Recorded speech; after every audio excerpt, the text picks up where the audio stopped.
কিমান দাদা এইটো বাইদেউ এটি 86 টকা 86 এক সেকেন্ড মই আহি আছো ঠিক আছে হ'ব नहीं नहीं नहीं सारुण के यहाँ कुछ तो गड़बड़ है लेकिन एक सेकंड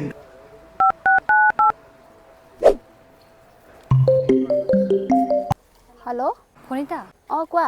এই শুনা না 86 মানে কিমান 86 মানে 680 নেকি হেল্ল' 680 680 ঠিক আছে হ'ব ঠিক আছে দিয়া দাদা দামটো বেছি হৈছে মই 500 হে দিব পাৰিম भाई हे भगवान तेरी लीला अपरंपार है বাইদেউ 500 দিব নোৱাৰিম 500 দিলে মোৰ অলপ লছ হ'ব এটা কাম কৰক আপুনি 50 এটা বঢ়াই দিব আচ্ছা 550 কৰি দিব নাই নাই মই 500 হে দিম ঠিক আছে নহয় যদি নালাগে দিয়ক বাইদেউ ৰ'ব ঠিক আছে হ'ব দিয়ক লৈ যাওক আৰু কি কৰিম আৰু উপায়তো নাই এতিয়া লছ হ'লো আৰু দিব লাগিব আপোনাক এইটো ল'ব বাইদেউ ঠিক আছে জিপে কৰি দি আছো वाह दीदी দি দিছো ঠিক আছে বাইদেউ আৰু আহিব